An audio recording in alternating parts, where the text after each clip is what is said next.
और अब असद के एनकाउंटर के बाद सूर्या की मां का बयान सामने आया। एनडीटीवी पर बोली है सूर्या की मां सरोज, बाकी आरोपियों का भी एनकाउंटर किया जाए। उन्होंने ये भी कहा है कि आरोपियों के घर पर बुलडोजर चलाया जाए। गाजियाबाद में सूर्या हत्याकांड में अब जो मुख्य आरोपी असद था उसका यहाँ पर पुलिस ने एनकाउंटर कर दिया है। इस समय मैं मृतक सूर्य की माता के साथ हूँ। सरोज जी हमारे साथ है। माता जी, आप कल से हमसे कह रही थी कि आपको खून के बदले खून चाहिए, इस कार्रवाई को आप कैसे देखती हैं? हमें बाबा योगी और मोदी और अपने पुलिस डिपार्टमेंट को धन्यवाद करती हूँ जो मेरे बच्चे को इंसाफ दिलाया, पर अभी इंसाफ पूरा नहीं हुआ है। अभी 7 गुनहगार और हैं, उनका भी इनकाउंटर होना चाहिए और उनके घरों पर बुलडोजर चढ़ना चाहिए। जैसे मेरी जैसी को कुचड़ी किसी और माँ बहन की कोक ना हो जाए, किसी का घर का दीपक ना बुझे, जैसे मेरे घर का दीपक उजाड़ दिया, ऐसे मोमडन या किसी गुंडा, ये गुंडा ही था एक तरीका का, जिसने मेरे बच्चे को बीच रोड पे चाकू से भोंक के सर उसको जान से मार दिया। इसलिए ऐसे को रहने का कोई अधिकार नहीं है, उसे मर जाना ही अच्छा है। कल से कह रही थी कि बुलडोजर कार्रवाई भी होनी चाहिए। क्या मुख्यमंत्री से मिलने की जो बात आ रही है सामने, क्या ये हो रहा है?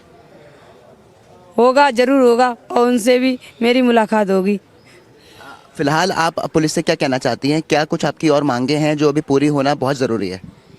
अभी 6 और हैं, उनका भी इनकाउंटर होना चाहिए और 7 के घरों पे बुलडोजर चलना चाहिए। देखिए, आप पुलिस ने अपनी कार्रवाई फिलहाल यहाँ पर कर रही है। आपके बेटे को फिलहाल कोई वापस नहीं ला सकता है, आपको सिर्फ इंसाफ मिल सकता है। इंसाफ की आप मांग कर रही हैं। मैं आपसे जानना चाहता हूं कि अब आपके परिवार में कौन कौन बचे हैं, कौन कौन लोग हैं? मेरे परिवार में कोई नहीं है। मेरे हस्बैंड है नहीं, मेरा बड़ा लड़का है, उसकी दिमागी हालत सही नहीं है। मेरा छोटा बेटा था, यही एक मेरा जीने का सहारा था, मेरे बुढ़ापे की लाठी थी। इस असद नाम के लड़के ने मेरा वो भी दीपक बुझा दिया। सर, सूर्या हत्याकांड पर सबसे बड़ी खबर सामने आई। गाजियाबाद के सूर्या हत्याकांड का मुख्य आरोपी असद मार गिराया गया है। पुलिस ने जवाबी कार्रवाई में असद को ढेर कर दिया है। इंदिरापुरम इलाके में पुलिस से जो एनकाउंटर हुआ उसमें असद मार गिराया गया। दरअसल चेकिंग पुलिस कर रही थी, उसके बाद पुलिस को वहां पर पता था कि ये वहां पर हो सकता है, आने वाला है, और जब पुलिस ने रोकने की कोशिश की तो आरोपी असद ने पुलिस पर ही फायरिंग शुरू कर दी, जिसके बाद जवाबी कार्रवाई में जब पुलिस ने गोली चलाई तो असद को गोली लगी है। फौरन उसे अस्पताल ले जाया गया, जहां इलाज के दौरान असद की मौत हो गई है। असद का एक और साथी, इस हत्याकांड का जो आरोपी था, वो मौके से फरार हो गया है। तो 4 तस्वीरें यहाँ पर आपको दिखा रहे हैं। 28 मई को वो तस्वीर जिसमें 7 लोग सूर्या को घेर कर खड़े हैं और उसके बाद बेरहमी से उसकी चाकू मारकर हत्या कर दी जाती है। 29 मई को अस्पताल में सूर्या ने दम तोड़ा। 30 मई को आरोपी असद की तलाश शुरू हुई है और 31 मई को असद एनकाउंटर में ढेर कर दिया गया। पुलिस का कॉम्बिंग ऑपरेशन अभी भी जारी है, क्योंकि यहाँ पर अभी भी कई आरोपी फरार हैं, उन्हें भी धर दबोचना है। डीसीपी का क्या कुछ कहना है, सुनवाते हैं आप।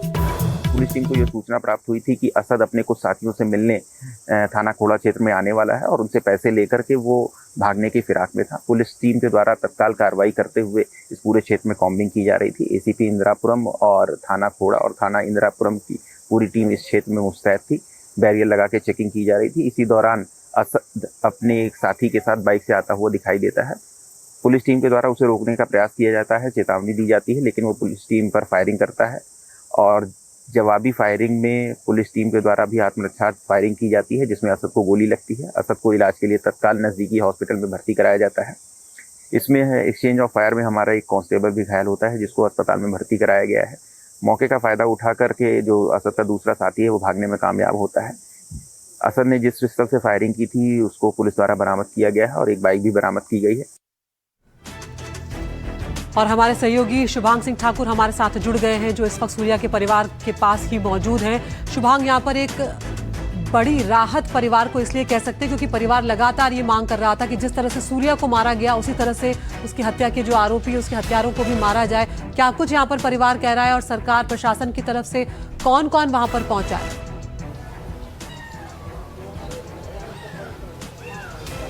बिल्कुल ऐसे देखिए, जब से इस पूरी खबर की बाद में जानकारी मिली है तब से लगातार चाहे हिंदू संगठन के लोग हो चाहे यूपी सरकार से लोग हो वो यहाँ पर पहुँच रहे हैं। और अब से थोड़ी देर पहले ही यहाँ पर उत्तर प्रदेश सरकार में कैबिनेट मंत्री सुनील शर्मा पहुँचे थे, उनसे एनडीटीवी की टीम ने एक्सक्लूसिव बातचीत की है। ठीक उसी के बाद जब उन्होंने मृतक सूर्य के परिवार से यहाँ पर मुलाकात की, उन्होंने साफ तौर पर यह कहा है कि परिवार की सारी मांगे जो हैं उन्हें यहाँ पर माना जाएगा। उन्होंने कहा कि जितने भी और अन्य आरोपी है सबको यहाँ पर गिरफ्तार किया जाएगा और सख्त कार्रवाई हर किसी के खिलाफ यहाँ पर की जाएगी।